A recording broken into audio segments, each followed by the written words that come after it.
Hello and good day to my lecturer, Ms. Susha. And for this strategic change and management subjects presentation, the company that I have chosen to do is Nestle. So here are a few details about me. My name is Nurul Umairah binti Hashim. My student ID is SUKD1400014 and I am a dual award degree student. So the content of the slides contain the following parts. First is the introduction, second is the Porter's 5 forces, third is the strategies used by Nestle, fourth is the safe criteria, fifth is the conclusion, and the last one is the references. Nestle was founded in 1866 by a guy named Henri Nestle in Cham, Switzerland. It was first named as the Anglo-Swiss Condensed Milk Company, and later on in 1905 it merged with another company named Anglo-Swiss to form what it is known today as Nestle. Nestle started the business with selling baby food products such as the farine lacti that was made from cow's milk, wheat flour, and sugar as a substitute for milk for babies who cannot be breastfed by their mothers during that time. The fast-moving consumer goods industry (FCMG) is considered a very huge and viable industry itself. Very few companies, new companies per se, have entered the industry but failed to survive in the long term because they do not have the same or strong foundation as Nestle has. Nestle has been in the industry for a long time and very few companies have the same business foundation that Nestle has. So it will be hard for other businesses per se to enter the industry and for them to have the big market share as Nestle has, that will be a challenge for the new company itself. So for threat of new entrants for Nestle itself, it can be considered low as Nestle is considered as a market leader in the industry itself for a long time, and that is not a challenge for Nestle to be able to keep up with new businesses that enter in the industry itself. The threat of substitutes talk about when consumers purchase a product or when the product is available for the consumer to purchase outside of the industry product itself. For example, when consumers tend to change brands if the product itself is available in various brands, and consumers will tend to look at the price and whether or not the industry product is expensive for the consumer to buy. They tend to change brands, and not only because of the pricing itself, sometimes the other counterparts products are much better than the industry products itself. So this will cause the consumers not to buy the industry's product itself and will cause a high threat of substitutes for the industry itself, especially for Nestle being famous for baby formula products, for example. And if the consumers find a way or find that another product within outside of Nestle itself is much more cheaper compared to what Nestle is selling in the market, so the consumer will tend to change their minds to buying a Nestle product and to buy another counterpart product. So due to high competition within the industry itself, the bargaining power of buyers for Nestle is high. This is because consumers can easily switch from using a Nestle brand product to another brand product so easy that they deem suitable for their use, and they see that, oh, the other product is offering at a much lower price than what is Nestle comparing, and the types of products that the other companies is offering is much more interesting than what is Nestle offering to the consumers now.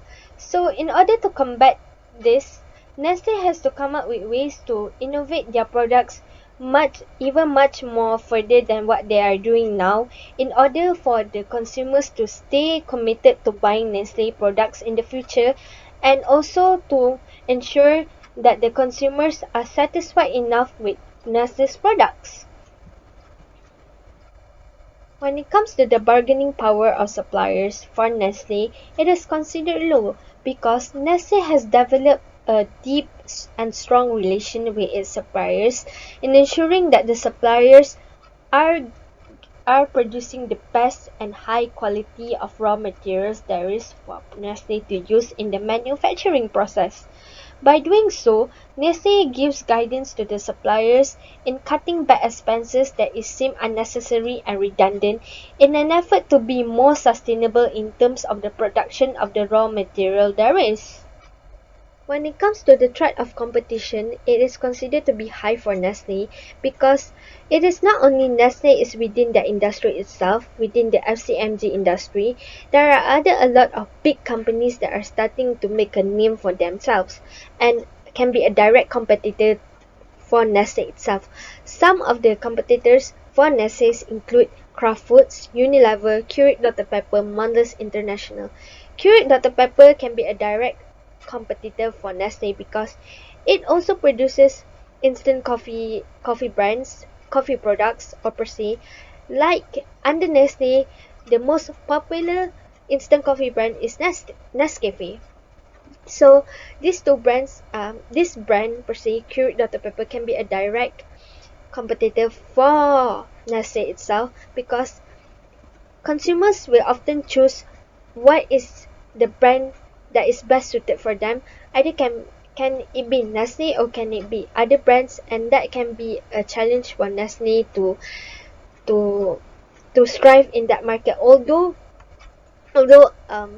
Nestle can be considered as a high market player or high high market player within the instant coffee business itself, but we can see that more and more brands are coming up with innovative products to enhance and entice the consumers to buy their products instead of Nestle's. When it comes to strategies used by Nestle in the company, Nestle used two different kind of strategy. The first one is value creation strategy and the first one is shared value strategy. Through value creation strategy, Nestle hopes to create a healthy and well-balanced product through its good food, good life slogan in hopes with aligning with modern consumers' needs in consuming products that are made from sustainable ingredients and are made through sustainable ways. And by doing so, Nestle does an open approach towards its product innovation process. But in 2019, Nestle launched what is known as the Nestle R&D Accelerator Program that is based in Switzerland. Through this program, Nestle hopes to collaborate with leading partners from leading universities, researchers, and students alike. And by doing so, they are able to market the sustainable products that are made from sustainable ingredients at a lower price in the market alike. And the second strategy that is used by Nestle in the company is shared value strategies. Through this strategy, Nestle hopes to build a more sustainable relationship with its shareholders in the company and with the surrounding communities alike. And through this strategy itself, Nestle hopes it can enhance the rural community livelihood in the long term. So in this part, I am going to talk about the safe criteria in terms of sustainability, acceptability, and feasibility. When it comes to sustainability, it talks about the rationale behind the overall implementation of the strategies that is being introduced by the company itself, and is it workable in the long term of the business itself. So when it comes to Nestle sustainability, it talks about wanting to be a sustainable company in the long run, and it hopes to have its packaging recyclable, 100% recyclable or reusable by 2025 as a part of its goal of being sustainable and eliminating the whole use of plastic in its manufacturing process. This is aligned with Nestle's ambition of being a sustainable company and uh, thus caring for the environment also and taking account into their consumers' health also.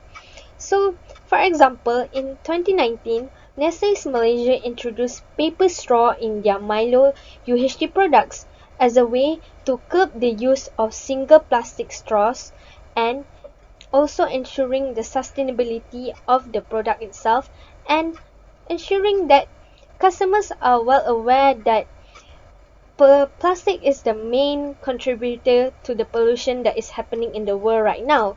So the company is taking initiative in reducing the use of plastic and substituting it with paper straws instead as a way to curb the use of single plastics. Aligned with its creating shared value strategy, Nestle hopes it gives a positive impact to its shareholders and employees working in the company itself. On making a sustainable growth in terms of the company, it hopes to give back a significant amount of cash to its shareholders in the form of dividends and share purchases in what is known as a sustainable way of dividend practices. When it comes to feasibility, it talks about whether or not Nestle has the enough resources or capabilities to implement the strategies itself. In what it hopes to improve its capital efficiency, Nestle hopes to have a balanced pursuit of top-line growth and bottom-line performance in order to have a sustainable mid-single digit of organic growth. And in terms of its innovation process, Nestle has able to reduce its innovation process cycle in the span of 1 year. For example, in 2019, the company was able to reduce its innovation process cycle in the span of 12 months in launching 50 new products. And on top of that is it has able to be cost efficient in terms of reducing costs for in terms of structural costs, administration, procurement, and manufacturing. The overall conclusion to this presentation is that Nestle hopes to be a company that is sustainable in the long run, that can be benefited from the surrounding communities and especially for the people working in Nestle, especially for the employees themselves to think that they are not only working in a profit-oriented company, but also a company that cares enough for the environment and cares enough to be sustainable in the near future. Not only that, in the hopes that Nestle's products and services can also bring a positive impact to the environment itself and also to the surrounding communities involved in the production of the products that Nestle comes up with. So that can be a contributing factor in the success of Nestle's in the upcoming future. So the last two slides talks about the references used to make this presentation. Most of the references are taken from the annual report of the company, official websites, online journals, and online news articles.